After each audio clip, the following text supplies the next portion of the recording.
child thrive. Here on Open, yes, I've been on vacation for the past month. I'm glad to be back, and summer is now upon us, and as summer's upon us, we're in the middle of summer.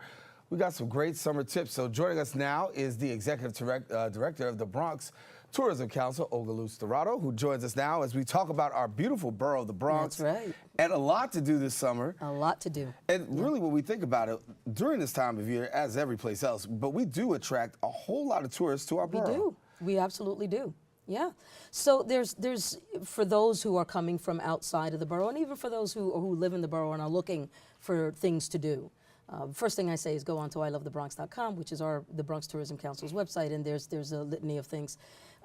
Each season, I publish these digital publications called the Seasonal Fun Guides. And right now we have the Sizzling Summer Fun Guide. And in that fun guide, there's a number of things that one can do in the summer, not the least of which is August. Right now, happy August, today's first day of August, is Bronx Salsa Fest. So this is where we celebrate the music, the genre, the legends of salsa. So there's a number of activities that are going on next week at Wave Hill, for example. We've got the Salsa Fest event for Sunset Wednesdays, so we have a concert. Sunday at Orchard Beach, there's always something happening at Orchard Beach every Sunday. Part of the Borough President's Bronx Summer Concert Series is a salsa concert. So each week, during the course of the month of August, there's one or two things to do that's salsa related. Whether you want to dance, whether you want to learn about the genre, its roots. The Bronx Music Heritage Center is doing this little chat for an old, if you're Latino, you will know this, Fania Records. That was the record label for salsa music back in the day. And so they're doing this discussion about it's salsa in its heyday. But if you're not into salsa, you're not into dancing, you're not into that, there's a number of other things to do. Right. So of course, we've got the Bronx Zoo has the Passport initiative. As you know, that many of the wildlife that are there are from all over the world. So you get your passport, you get it stamped, and you not only learn about the animals that are there, their species, but you also learn about the country they're from. The Botanical Garden has the Georgia O'Keeffe Visions of Hawaii. That's fascinating. And you've got the Hawaii Nights, the Aloha Nights they call them.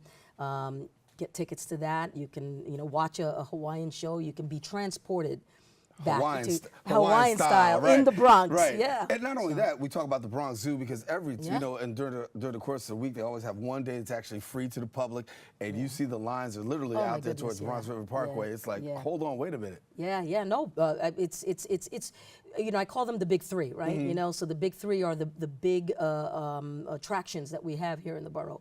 It's the Botanical Garden, the zoo, and Yankee Stadium. Right. And the other thing about Yankee Stadium, it's not just about baseball there. So, if you're into soccer or football, non-American football, you can go and catch a game there. There's a number of things to do and a number of activities. At the beginning of the segment, we talked about what tourists do. But the reality is you got a lot of people who live right here in the borough who don't even venture out within their own borough to find out the different culture and the different spaces that we've got to offer. A lot of people don't know what's in their own backyard, and that's a shame. But we're looking to change that. Many people aren't really venturing during their time, their vacation time. They're not venturing out. Maybe there's some issues with finances. It's hard to buy a ticket to go somewhere. You have a staycation. There's many things to do in your own backyard. There are many places to tour in your own backyard. And all you need to do is just, as I said, go on to ilovethebronx.com, subscribe to our Go Bronx e-newsletter, and there is where you get the latest of what's happening. Oh, even, the City Parks Foundation is doing the summer stage. Right. So there are a number of different concerts going on that run from, as I said before, salsa, but also jazz, R&B. There's a lot, and even old style music. And if you're a stranger to the Bronx, you also have access to a visitor guide. Yes, my visitor guide, which I'm so excited, is in its fourth printing. This is the 4th annual visitor guide. I'm really excited about it. When I started 4 years ago, I wasn't sure where it was going to go, but it's become incredibly successful and highly anticipated. People are calling, when's the next one coming out? So we have the guide. You could go on to ilovethebronx.com. If you want a physical copy, just give us a call. We'll send you one or tell you where you can find it within the borough. We also distribute that guide to different hotels, some of the boutique hotels in Manhattan.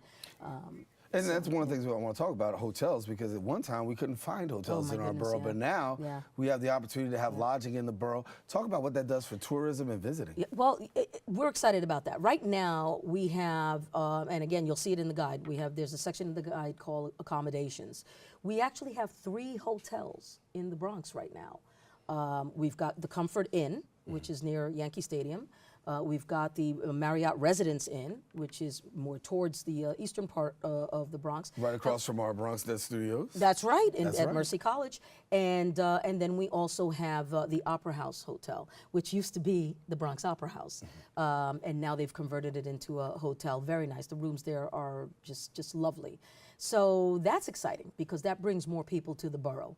The hotels tend to be a lot more cost effective than some of the Manhattan hotels, not to take away from the Manhattan hotels.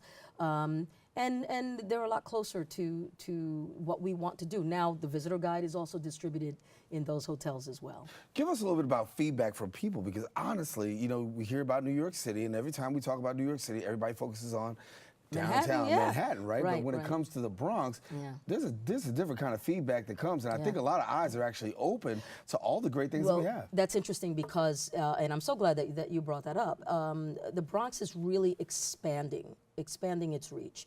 Just last week, I hosted a French film crew from Télématin, which Télématin is like their morning show. It's like our Good Morning America. And so they came and I took them all over City Island and they were shooting. So we're being featured in France. So a lot of that is going on. People who come to New York, many people, they don't come to New York City, it's a one-off. They come back because there's just so much to see. And many of those people are looking for a whole new experience. They've been to the Empire State Building, they've done all that. And so they're saying, well, what else is there? What else can I learn? And there's so much history. The history and the culture in this borough is so rich that they find it compelling to come to the borough and learn a little bit more about the borough and how the borough of the Bronx relates to New York City as a whole. Before we get out of here, please tell people how they can find out more information and exactly where they can go. Go to ilovethebronx.com. Also subscribe to our e-newsletter, Go Bronx, and you'll be in the know. All righty, thanks so much, Olga. Thank you. All right, for our Manhattan viewers, we weren't throwing any shade at you. We just want to let you know how great the Bronx is. We've got a lot to offer here. New York City always gets a lot of love, but we want to make sure that the Bronx gets love too. Big shout out to our Manhattan viewers, especially those who are watching on Manhattan Neighborhood Network as well. Listen, going to take a quick break. We want you to stay with us. We got more show coming up right after this.